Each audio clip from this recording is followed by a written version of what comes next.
Hello friend, तो आप लोगों का मेरे यूट्यूब चैनल पर स्वागत है। तो जैसा कि मैंने पिछले वीडियो में कवर किया कि इल्स इफ़ लैडर क्या होता है, उसका सिंटेक्स क्या होता है, फ्लो चार्ट कैसे वर्क करता है, तो इस वीडियो में हम लोग कवर करने वाले हैं nested if statement in C language. ठीक है, तो सबसे पहले क्या करता है कि what is nested if statement. Nested if statement क्या होता है एंड एक्सप्लेन करेंगे सिंटैक्स को, फ्लो चार्ट को विथ एग्जांपल के साथ। ठीक है, तो सबसे पहले हम लोग क्या करते हैं कि इसका डिफिनेशन देख लेते हैं कि डिफिनेशन क्या होता है।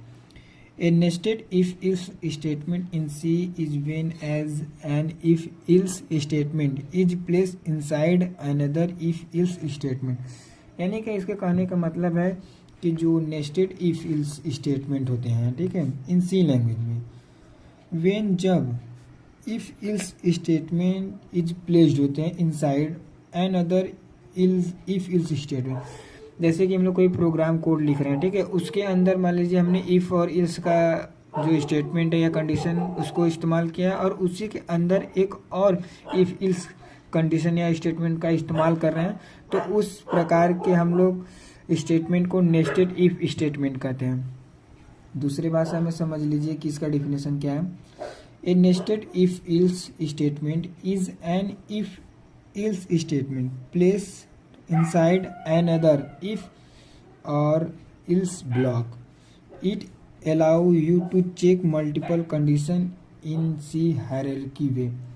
यानी कि इसका कहने का मतलब है जो नेस्टेड इफ इल्स स्टेटमेंट है वो इफ इल्स स्टेटमेंट प्लेस है, ठीक है, जिसके अंदर, ठीक है, इनसाइड हम यूज करते हैं इफ या इल्स ब्लॉक को। जैसे मान लीजिए मैंने इफ कंडीशन लिख लिया, ठीक है, जैसे देख लीजिए यहाँ पर मैंने इफ का इस्तेमाल किया इफ कंडीशन, उसके अंदर मैंने एक और इफ कंडीशन का इस्तेमाल कर लिया, और चाहे तो एक और इल्स, इफ और इल्स डिफिनेशन के अनुसार मैं इफ कंडीशन के अंदर इफ या इल्स कंडीशन का इस्तेमाल कर सकता हूँ। ठीक है, तो इस प्रकार के हमारे जो स्टेटमेंट है या कोड है या प्रोग्राम है, तो वो हमारे नेस्टेड इफ स्टेटमेंट कहलाते हैं। ठीक है, तो इसका सिंटेक्स देख लेते हैं कि सिंटेक्स कैसे हम लोग करते हैं। तो पहले हम लोग जो इफ कंडीशन, जहाँ पर इफ हमारा एक कीवर्ड है, फिर हम लोग यहाँ पे करली ब्रेसेस में एक इफ कंडीशन डिक्लेयर कर दे रहे हैं। जैसे कि मैंने बताया कि इफ़ के अंदर मल्टीपल इफ़ या इल्स या कंडीशन का इस्तेमाल किया जाता है नेस्टेड इफ में। तो मैंने एक यहाँ पर इफ़ कंडीशन का इस्तेमाल कर लिया और उसके अंदर एक स्टेटमेंट दे दिया, फिर मैंने एक यहाँ पर इल्स को डिक्लेयर कर फिर मैंने स्टेटमेंट दे दिया। इसी प्रकार हम मल्टीपल नेस्टेड इफ को एग्जीक्यूट अपने प्रोग्राम में करा सकते हैं। अब इसका फ्लो चार्ट देख लेते हैं कि ये कैसे वर्क करता है। तो मान लीजिए कि मैंने कोई भी प्रोग्राम कोड लिखा है या लिखना स्टार्ट किया, ठीक है, तो सबसे पहले क्या करता है कि जो हमारा कंडीशन होता है वो चेक करता है। तो कंडीशन हम लोग किस में दे रहे हैं, इफ़ स्टेटमेंट या इफ़ कंडीशन में। तो पहले हमारा कंडीशन चेक करेगा, इफ़ का कंडीशन चेक करेगा, यदि ट्रू रहेगा तो जो इफ़ का बॉडी है, ठीक है, जो मान लीजिए हमने फर्स्ट में इफ़ कंडीशन को एनालाइज किया, फिर उसके बाद जैसे मान लीजिए यहाँ पर देख लिया मैंने, यहाँ पर एक इफ़ का कंडीशन दे दिया, तो उसके पहले या उसके अंदर जो मैंने ये इफ़ का बॉडी है वो हमारा एग्जीक्यूट करेगा।